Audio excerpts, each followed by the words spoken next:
بالنسبه لهادو انا عزلتهم لاباط الا بغيت ندير لاباط ولا هذا.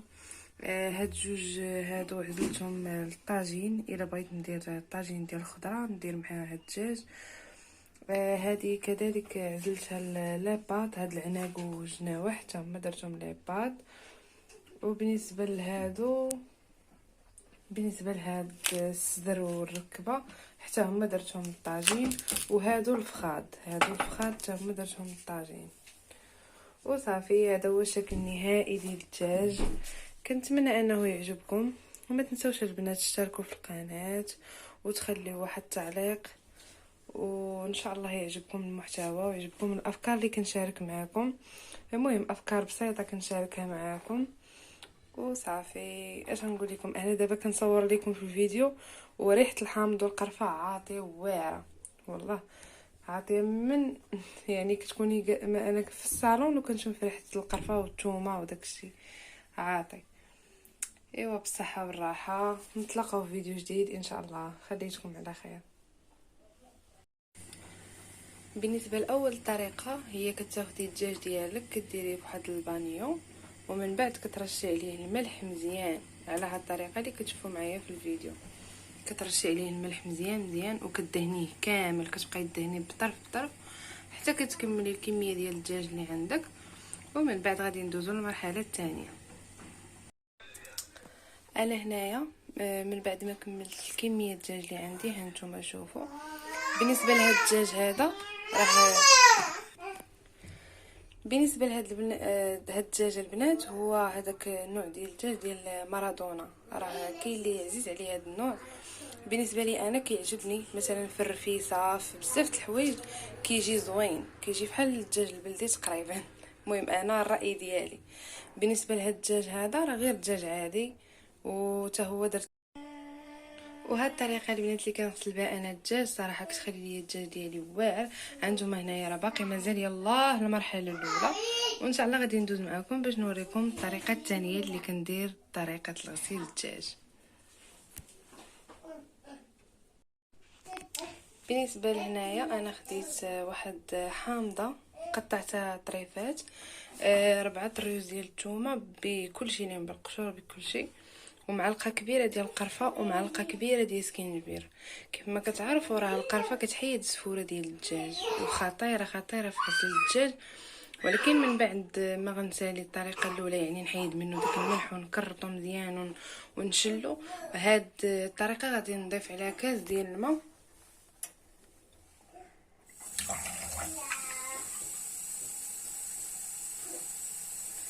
هانتوما غادي نضيف عليها كاس الماء وغادي نطحنها مزيان وغادي نرقد فيها هذاك الدجاج.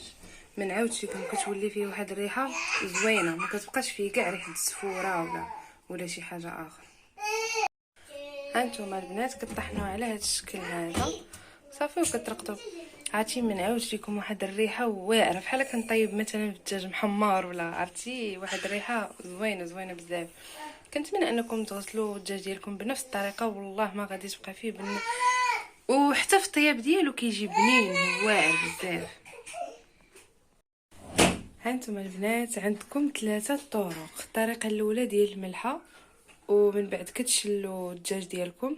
والطريقه الثانيه هي ديال هاد الخليط اللي حضرت معكم ديال الحامض والقرفه وسكينجبير والثومه، كطحنوهم في الهاشوار ومن بعد كديروهم فوق الدجاج ديالكم.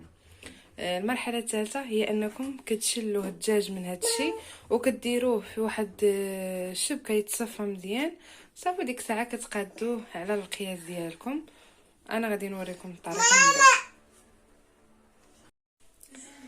هانتوما البنات ديروا الدجاج ديالكم في الشبكه حتى يتسقطر مزيان ومن بعد غادي تبداو تهزوا القياس اللي بغيتو وديروها يا اما في شوفوا نتوما فاش كتخزنوا الدجاج ديالكم.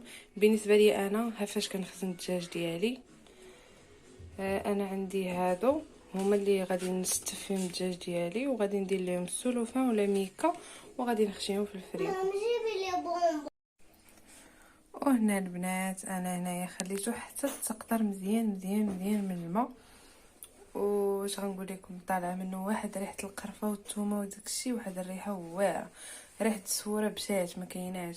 المهم هاد الكحولي اللي كتبه لكم هنا راه غير ديال القرفه، يعني عادي واخا تغسلوا هذا راه كتبقى شويه القرفه ماشي مشكل. اصلا القرفه راه كنطيبوا بها وكتعطي واحد النسمه زوينه. وحتى الدجاج ديالكم راه كيجي بنين في الطياب الا درتيه في الطواجن ولا درتيه مثلا في هذا في اي حاجه كيجيك بنين. المهم انا خديت هاد البواطات هادو ها هما حطيتهم وغندير القياس ديال الدجاج. مثلا انا هنايا كندير مثلا ركيبه. المهم القياس على حسب افراد العائله، يعني كل واحد غيدير القياس لي.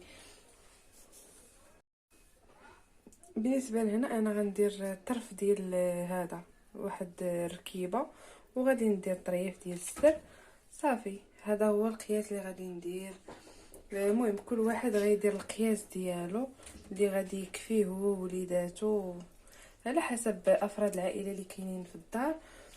المهم ضروري كل حاجه كندير فيها الطرف ديال الصدر وكندير مثلا هذا الفخذ صافي. وكندير عاوتاني قياس كما قلت لكم، كل واحد يدير القياس ديالو صافي.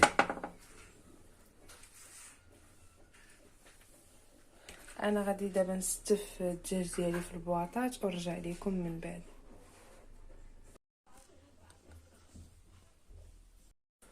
وهنا البنات ساليت الدجاج ديالي وطريقه سهله بزاف، جربوها وان شاء الله غادي تردوا عليا وغادي يعجبكم الحال.